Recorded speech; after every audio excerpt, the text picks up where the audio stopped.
Baik, Assalamualaikum warahmatullahi wabarakatuh. Selamat siang untuk teman-teman semua. Pada kesempatan kali ini, izinkan saya untuk menjelaskan materi mengenai analisis ekspansi internasional startup melalui direct foreign investment.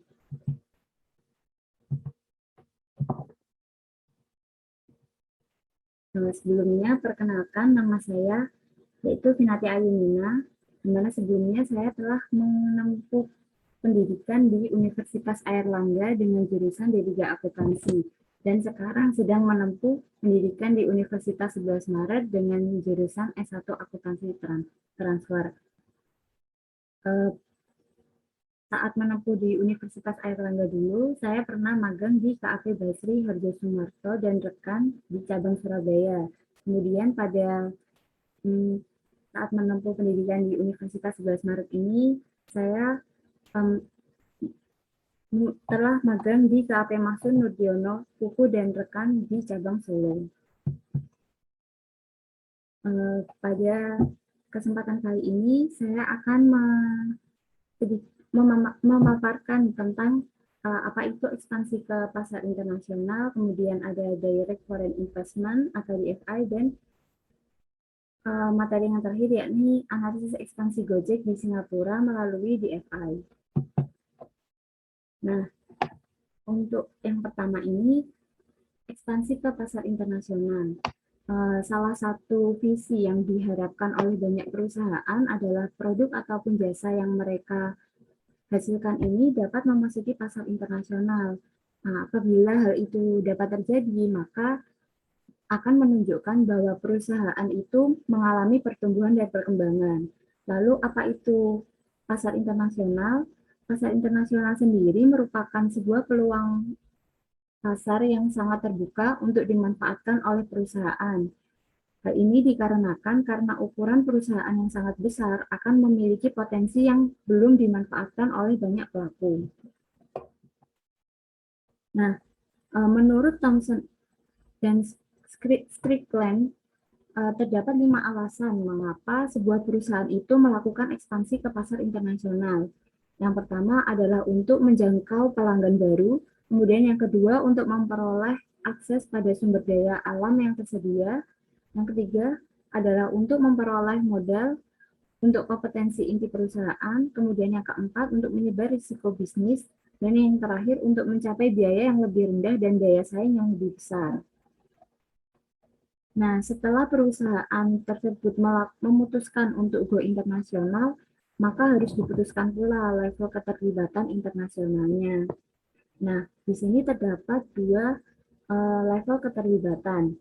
Level yang paling dasar yakni perusahaan ini dapat terlibat dalam pasar internasional dengan menjadi eksportir atau importir.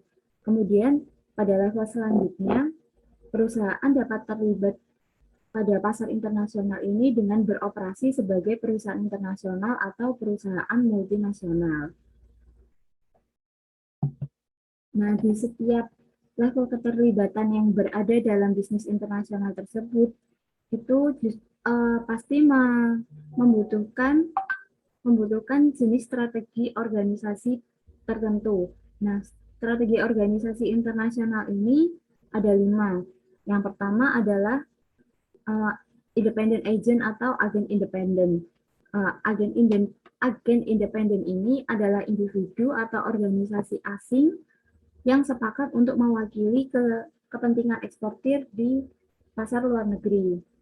Nah, agen independen ini juga sering bertindak sebagai sales representative, di mana mereka menjual produk ekspor, menagih pembayaran, dan memastikan bahwa konsumen telah puas.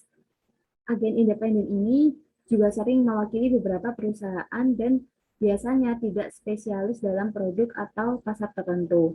Kemudian yang kedua ada licensing arrangement atau perjanjian lisensi.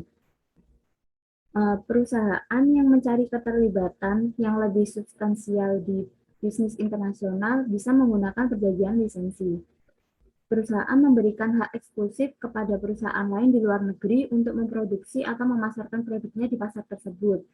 Perusahaan memberi lisensi memperoleh pembayaran berkelanjutan yang disebut dengan royalti dari perusahaan pemegang lisensi. Nah, royalti ini dihitung sebagai presentasi penjualan pemegang lisensi.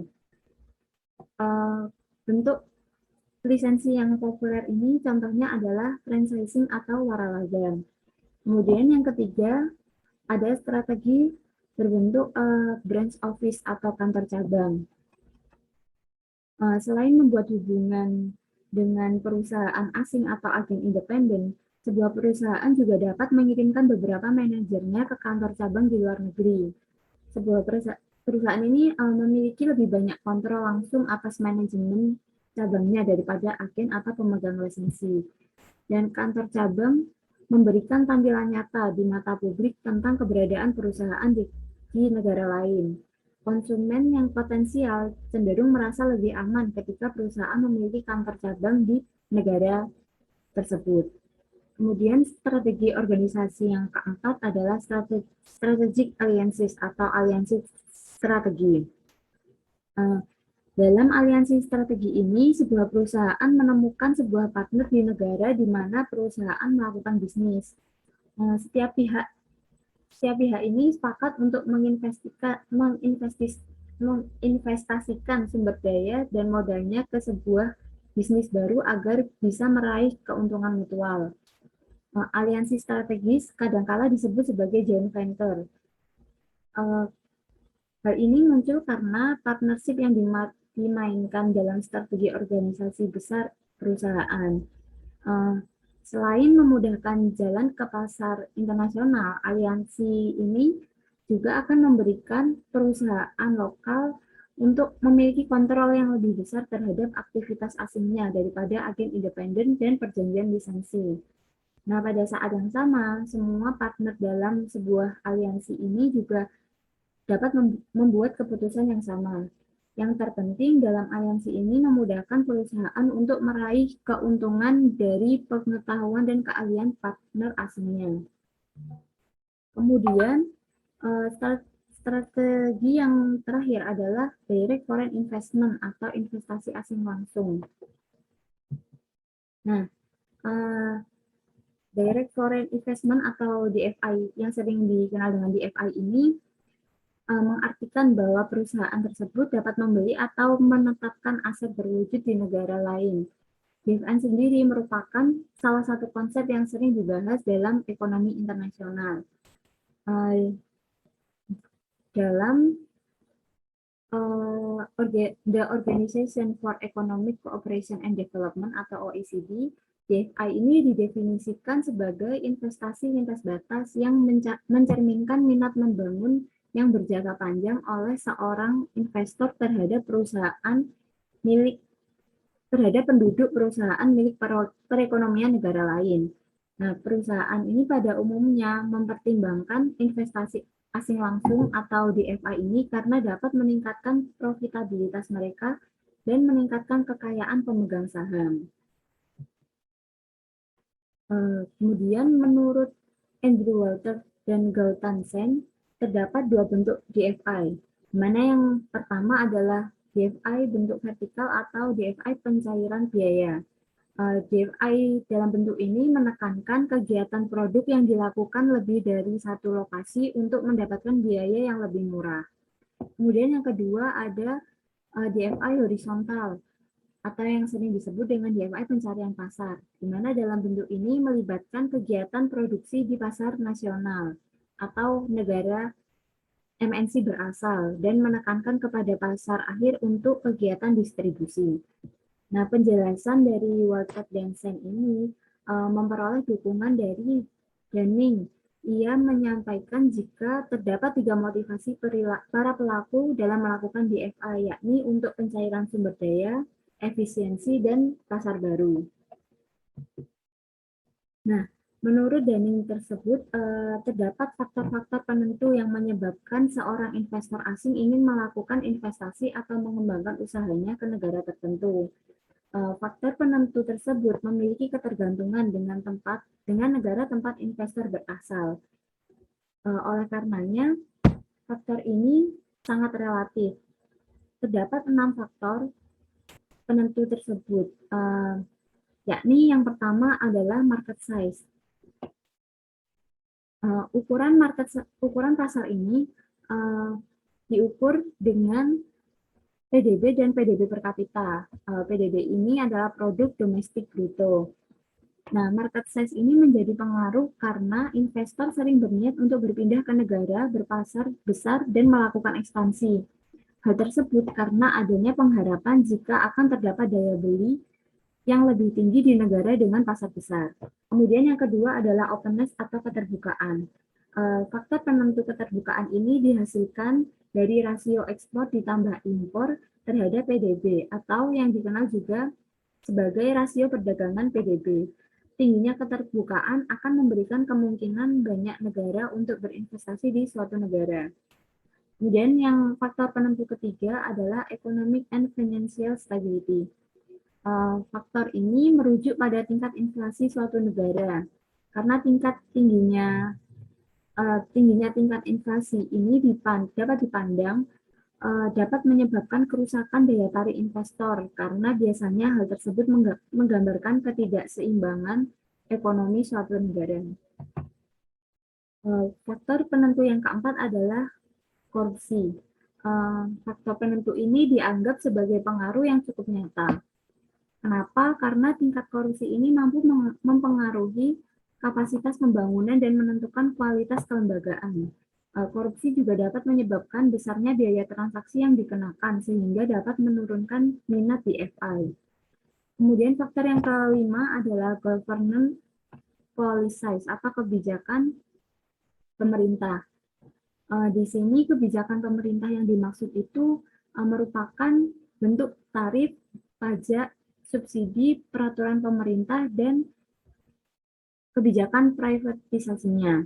Hal tersebut sangat berpengaruh dalam kegiatan investasi, seperti pengenaan tarif tertentu yang akan meninggikan biaya investasi. Faktor penentu yang terakhir adalah risiko politik. Risiko politik ini memiliki dua penentu, yaitu yang pertama adalah ketidakstabilan politik dan kekerasan politik. Yang paling utama adalah ketidakstabilan politik, karena hal ini dapat menggambarkan keadaan suatu negara. Ketidakstabilan suatu negara dapat dimaknai sebagai kondisi yang memunculkan perubahan dalam pemerintahan, kebijakan, ataupun aturan di negara tersebut. Nah, salah satu startup asal Indonesia yang berhasil melakukan ekspansi ke luar negeri adalah Gojek. Gojek sendiri telah melakukan ekspansi ke sejumlah negara di kawasan Asia Tenggara pada tahun 2018, di mana salah satu negara tersebut adalah Singapura. Ekspansi ini dinilai cukup berani. Kenapa? Karena Singapura merupakan salah satu negara maju di Asia Tenggara, sekaligus sebagai negara asal saingan Gojek ini berasal, yaitu Grab. Nah, Gojek sendiri merupakan salah satu aplikasi yang menawarkan inovasi dalam dunia digital. Melalui aplikasinya, Gojek dapat mempertemukan pengemudi dan para pelanggan dalam satu transaksi perjalanan. Gojek ini muncul karena permasalahan yang terdapat di dalam masyarakat Indonesia. Masalah yang pertama adalah pengemudi ojek yang sering sekali memberikan harga yang tidak sesuai dengan harapan pelanggan, terlebih untuk para pendatang baru yang baru merantau. Kemudian masalah yang kedua adanya kurang efisiensinya pasar, di mana permintaan akan jasa ojek sendiri kadang tidak terpenuhi karena tidak adanya pengemudi ojek saat itu atau sebaliknya. Nah, dengan berbagai permasalahan yang muncul ini, Nadiem Makarim mulai melakukan inovasi dan menghadirkan Gojek di Indonesia. Pada awal berdirinya di tahun 2010, Gojek ini hanya sebuah layanan call center. Kemudian pada tahun 2015 ini, Gojek bertransformasi menjadi aplikasi mobile untuk pemesanan jasa transportasi. Hal ini kemudian mampu memberikan kesepakatan antara pengemudi dan pelanggan melalui teknologi digital yang diterapkan secara massal, sehingga tidak terjadi kecurangan harga maupun monopoli.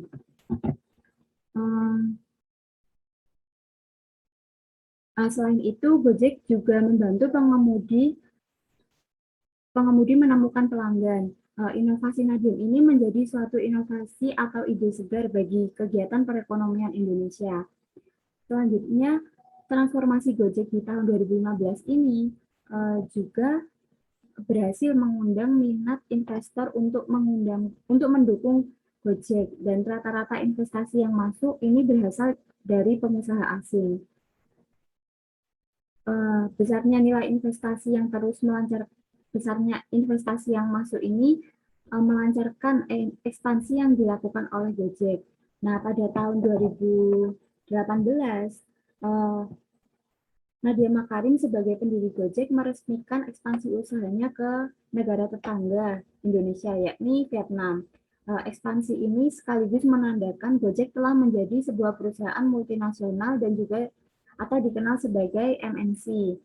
Upaya perluasan usaha Gojek ke negara tetangga tersebut bertujuan untuk mengetahui jika model jasa berbasis online yang sama seperti Gojek ini akan diterapkan di negara yang berbeda. Pada akhir tahun 2018, Gojek kembali melakukan ekspansi, yakni di negara Thailand dan Singapura. Hingga tahun 2019, mitra yang bekerja sama dengan Gojek dan berinvestasi ke Gojek ini diketahui ada Sequoia Capital, Northstar, Google, Tencent, JD.com, dan holding company. Dengan nilai investasi yang besar hingga mengantarkan perusahaan startup ini menyandang status dekakon pertama di Indonesia. Nah, di tahun 2020, Gojek kembali mendapatkan suntikan dana investasi sebesar 1,2 miliar US dollar atau setara dengan 1,8 triliun. Gojek di Singapura sendiri telah mampu memasuki seluruh kawasan negara tersebut pada awal 2019. Perkembangan Gojek di Singapura ini tidak sepesat di dua negara lainnya. Hal ini karena masyarakat yang sudah terbiasa menggunakan Grab, produk asli dari Singapura. Namun ekspansi Gojek sendiri juga cukup berani, dan bergabungnya Gojek ke negara asal pesaingnya sendiri atau Grab ini menunjukkan bahwa ada dorongan-dorongan tertentu yang dipertimbangkan oleh Gojek untuk masuk ke Singapura. Nah, dengan menggunakan konsep Direct Foreign Investment atau DFI ini didapat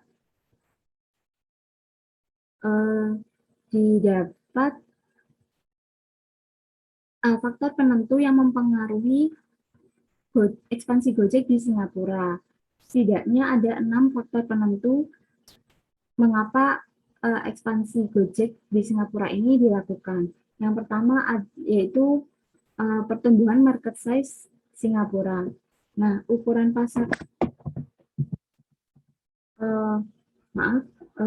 pasar ini merupakan kunci bagi para investor dalam mencari negara sebagai tempat mereka berinvestasi.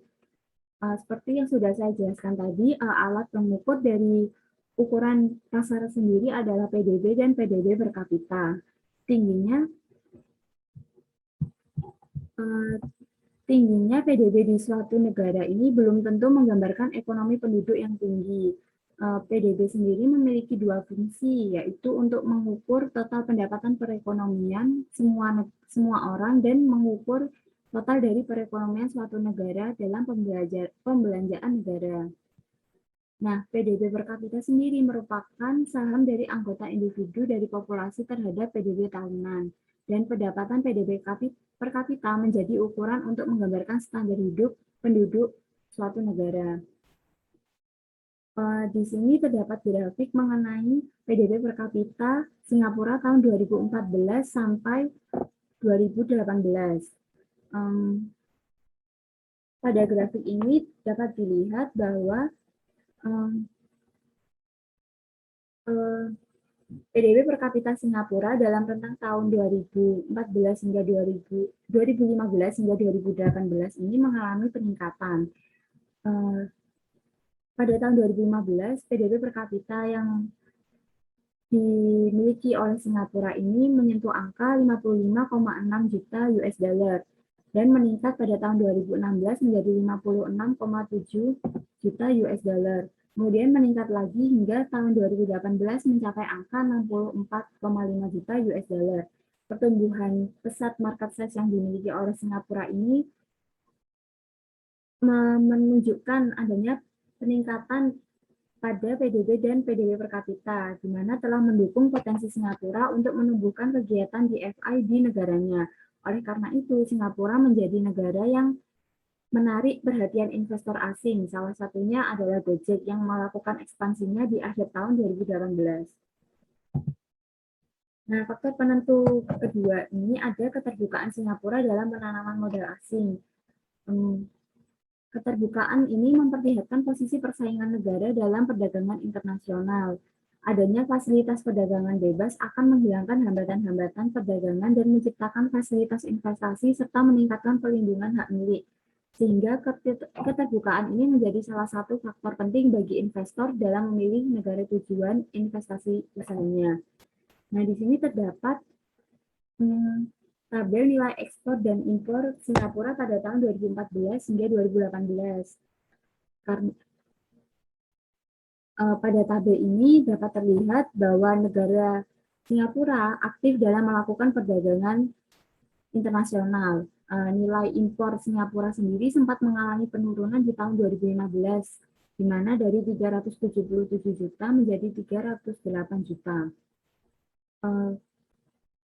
Kemudian hal ini menurun kembali di tahun 2015 hingga nilai impor hanya mencapai angka 291 juta US dollar dan mengalami peningkatan pada tahun 2017 dan 2018. Perkembangan impor ini juga dibarengi dengan peningkatan nilai ekspor yang sempat menurun di tahun 2015 dan 2016, di mana nilai ekspor yang semula mencapai angka 415 juta US dollar ini mengalami penurunan menjadi 357 juta US dollar. Nah, di tahun berikutnya ekspor Singapura masih mengalami penurunan dan mengalami kenaikan kembali di tahun 2017. Hingga pada tahun 2018, Singapura mengalami kenaikan ekspor hingga menyentuh angka 411 juta US dollar. Nah, representasi keterbukaan ekonomi dan pergerakan pertumbuhan ekonomi ini dapat ditunjukkan dengan pertumbuhan aliran modal asing dan keikutsertaan negara dalam perdagangan internasional. Singapura sendiri merupakan negara yang memiliki sarana dan prasarana teknologi terbaik di Asia Tenggara. Ketersediaan fasilitas yang mereka berikan ini ditujukan untuk menunjang arus DFI di negaranya. Nah, akibat dari kemaksimalannya dalam menyiapkan pertumbuhan DFI ini, Singapura telah menjadi reputasi baik di mata investor asing. Keterbukaan Singapura ini juga jelas menarik perhatian investor asing dan kelancaran perdagangan bisnis mereka akan terjamin melalui keterbukaan yang ada. Hal ini juga menjadi salah satu faktor pendorong bagi Gojek dalam melakukan ekspansi usahanya di Singapura pada tahun 2018. Kemudian faktor pendorong yang ketiga adalah stabilitas tingkat inflasi di Singapura. Inflasi sendiri merupakan keadaan meningkatnya harga barang secara umum yang terjadi secara terus-menerus akibat ketidaklancaran pendistribusian barang atau karena berbagai macam faktor lainnya. Nah, tingginya tingkat inflasi ini dipandang dapat menyebabkan kerusakan daya tarik investor karena biasanya hal tersebut menggambarkan ketidakseimbangan ekonomi suatu negara. Oleh karena itu, pada pembahasan kali ini akan dicari tahu tingkat inflasi Singapura sebelum ekspansi Gojek di akhir tahun 2018. Pada grafik inflasi Singapura tahun 2016 hingga 2018 ini, dapat diketahui bahwa tingkat inflasi di Singapura bahkan tidak pernah mencapai angka 2%. Penurunan drastis terjadi di tahun 2016 dengan menyentuh angka minus 1,6%. Kemudian pada tahun 2017 inflasi tertinggi di angka 1,4% dengan kenaikan 1% dari inflasi sebelumnya. Namun setelahnya angka inflasi ini cenderung stabil, sehingga beberapa kali berada di angka 0,4%. Kemudian memasuki tahun 2018, inflasi Singapura mengalami penurunan dan mencapai angka terendah, yakni hingga 0,1%. Nah, jika dibandingkan dengan sejumlah negara lain di kawasan Asia Tenggara yang sering mengalami pelonjakan tingkat inflasi, maka investor asing akan lebih memilih Singapura sebagai tempat mereka berinvestasi. Kestabilan tingkat inflasi di Singapura ini telah menggambarkan keseimbangan di dalam perekonomian dan keuangan negara tersebut. Dengan demikian, hal ini menjadi salah satu faktor penentu bagi Gojek dalam memilih Singapura sebagai negara tujuan pengembangan usahanya. Kemudian faktor penentu yang keempat adanya yaitu tingkat korupsi yang rendah di Singapura. Tingkat korupsi ini mampu mempengaruhi kapasitas pembangunan dan menentukan kualitas kelembagaan. Korupsi dapat menyebabkan besarnya biaya transaksi yang dikenakan sehingga menurunkan minat DFI. Singapura sendiri termasuk negara dengan tingkat korupsi yang kecil jika dibandingkan dengan sejumlah negara lainnya.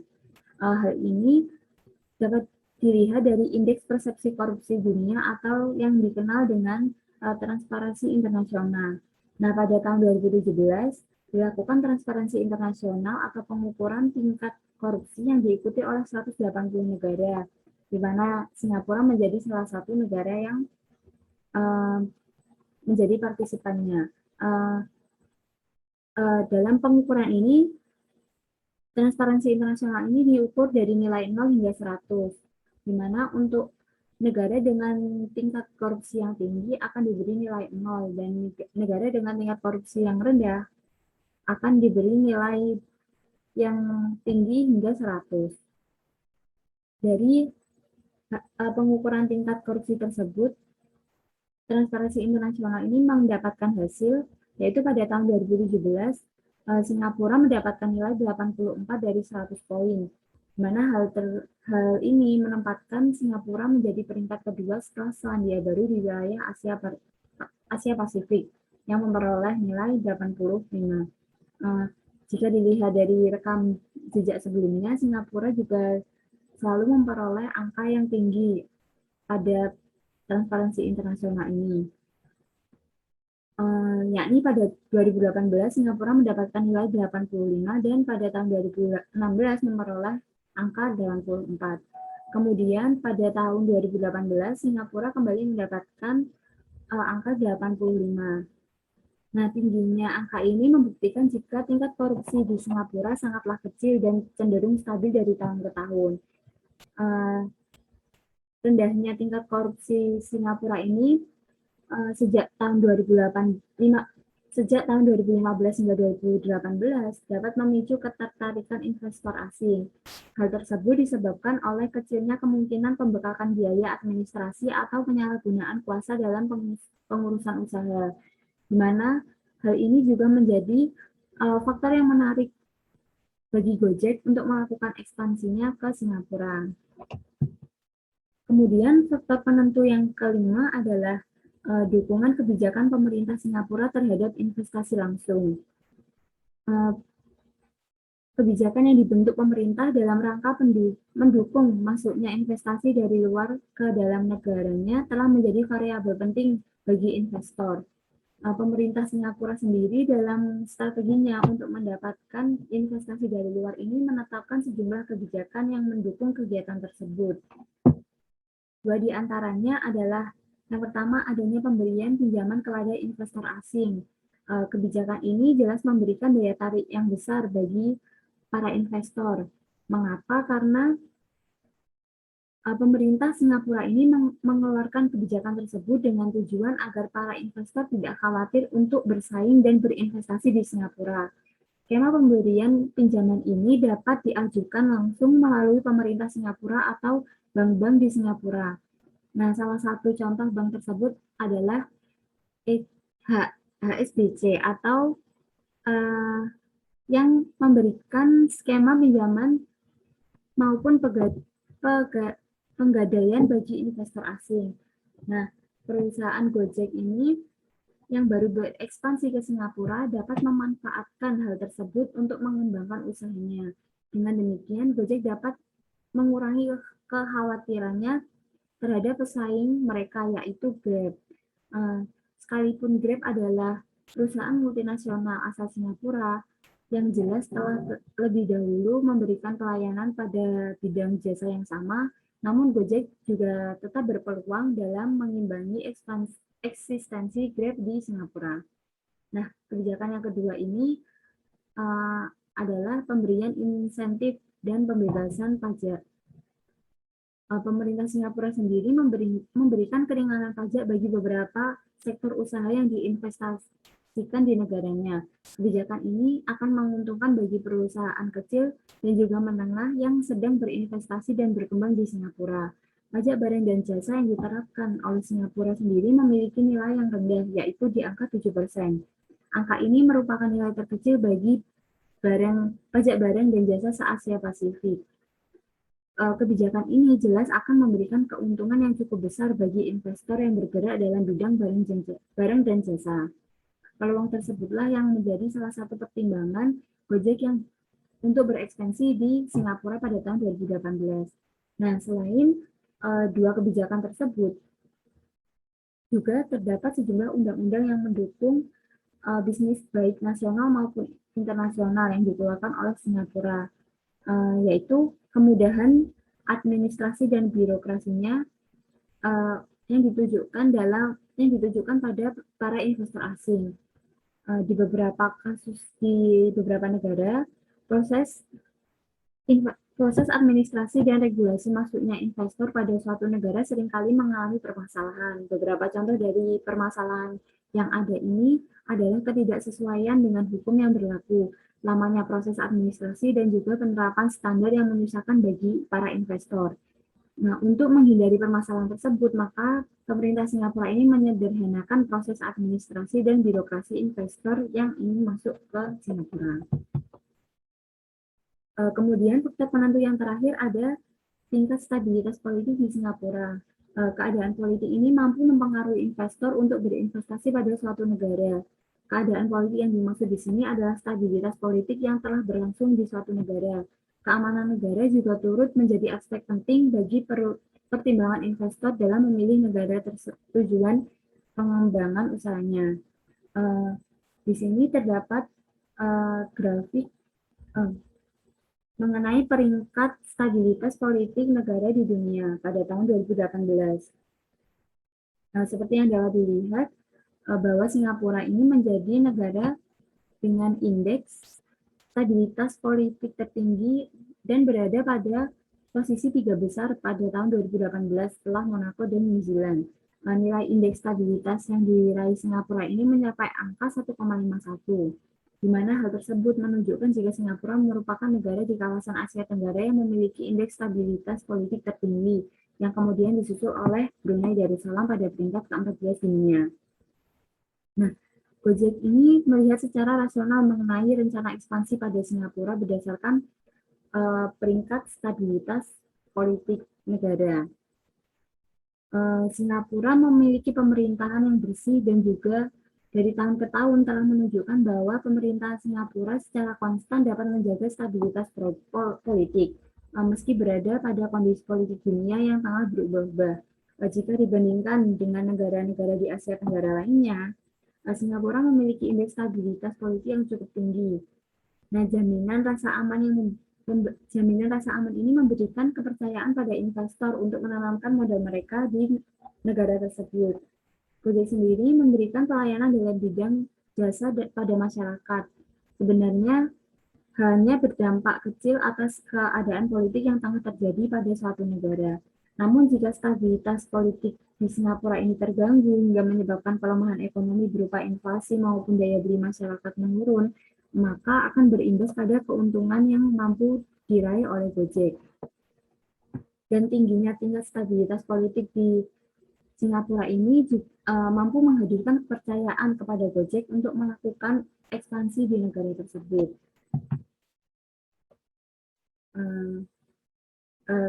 Dari apa yang saya paparkan tersebut, maka dapat ditarik kesimpulan bahwa setidaknya ada 6 faktor penentu ekspansi Gojek di Singapura. Di mana yang pertama adalah pertumbuhan market size Singapura yang pesat, yang dapat dilihat dari peningkatan PDB dan PDB per kapita negara tersebut. Kemudian yang kedua, yaitu Singapura merupakan negara yang sangat terbuka akan perdagangan internasional dan serta terbuka dengan masuknya aliran DFI ke negara mereka. Kemudian yang ketiga, yaitu tingkat inflasi Singapura ini cenderung stabil jika dibandingkan dengan sejumlah negara di kawasan Asia Tenggara lainnya. Faktor yang keempat adalah Singapura juga memiliki tingkat korupsi yang rendah. Kemudian terdapat sejumlah kebijakan pemerintah yang mendukung masuknya penanaman modal asing ke negara tersebut. Dan yang terakhir adalah Singapura memiliki stabilitas politik yang cukup tinggi. Nah, faktor-faktor yang telah memberikan ketertarikan faktor-faktor tersebut telah memberikan ketertarikan, kepercayaan, dan keinginan bagi investor asing untuk menanamkan modal mereka ke Singapura. Salah satu investor tersebut adalah Gojek, yang melakukan ekspansi usahanya ke Singapura pada tahun 2018. Sekian atas pemaparan yang telah saya paparkan tadi. Apabila ada pertanyaan, dapat dituliskan melalui kolom chat atau open mic.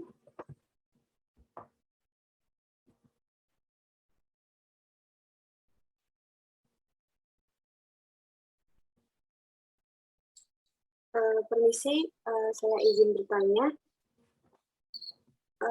Tadi kan sudah dibahas ya mengenai manfaat dan kelebihan bagi perusahaan yang memasuki pasar internasional melalui DFI. Nah, lalu apakah ada resiko yang mungkin akan dihadapi perusahaan dalam strategi DFI ini, dan kira-kira bagaimana cara untuk mengurangi resiko tersebut? Terima kasih. Baik, terima kasih atas pertanyaannya. Mungkin ada yang ditanyakan lagi kepada para audiens. Ya, saya izin bertanya, bagaimana setelah perusahaan multinasional mendirikan anak perusahaan dengan strategi DFI, akankah DFI menjadi keputusan yang berkelanjutan bagi usahanya? Terima kasih. Baik, terima kasih atas pertanyaannya untuk Elsa dan Erlinda. Akan coba saya jawab. Tadi pertanyaan pertama adalah mengenai risiko yang mungkin akan dihadapi oleh perusahaan dalam strategi DFI dan bagaimana cara mengurangi risiko tersebut. Nah, beberapa risiko DFI yang mungkin terjadi adalah pengambil alihan pemerintah dan perubahan undang-undang perpajakan. Rasio lain yang juga dapat terjadi adalah seperti pembatasan mata uang, kemungkinan perang daya saing yang tinggi, dan kondisi ekonomi yang menurun. Perusahaan yang memasuki pasar internasional ini dapat mengurangi risiko dengan diversifikasi. Dengan demikian, perusahaan tersebut dapat meningkatkan derajat bisnis internasionalnya dan mengurangi risiko mereka. Namun juga ada beberapa pengecualian di mana sebuah negara yang mengejar bisnis internasional yang substansial di suatu negara juga dapat meningkatkan risikonya, terutama bagi mereka yang tidak sepenuhnya memahami undang-undang konsumen dan pemerintah di negara tersebut. Karena secara umum, sebuah perusahaan akan terkena beberapa jenis risiko yang mungkin tidak ada sebelum menjalankan bisnis internasional. Namun manfaat dari dilakukannya diversifikasi ini dapat mengimbangi jenis risiko yang mungkin akan dihadapi. Kemudian untuk pertanyaan yang kedua, tadi setelah perusahaan multinasional mendirikan anak perusahaan dengan strategi DFI, akankah DFI ini menjadi keputusan yang berkelanjutan bagi usahanya? Nah, anak perusahaan yang didirikan karena DFI ini akan menghasilkan pendapatan yang kemudian akan diinvestasikan kembali ke negara tuan rumah atau dikirim ke induk perusahaan. Hal tersebut mencerminkan bahwa DFI ini menjadi keputusan yang berkelanjutan bagi usahanya mengenai apakah akan melakukan ekspansi di negara tuan rumahnya berasal atau tidak. Kurang lebihnya seperti itu. Semoga dapat menjawab pertanyaan dari Mbak Elsa dan Erlinda. Baik, karena kita telah memasuki penghujung acara, maka pemaparan materi ini saya cukupkan. Semoga dapat bermanfaat bagi kita semua. Terima kasih. Kurang lebihnya saya mohon maaf. Wassalamualaikum warahmatullahi wabarakatuh.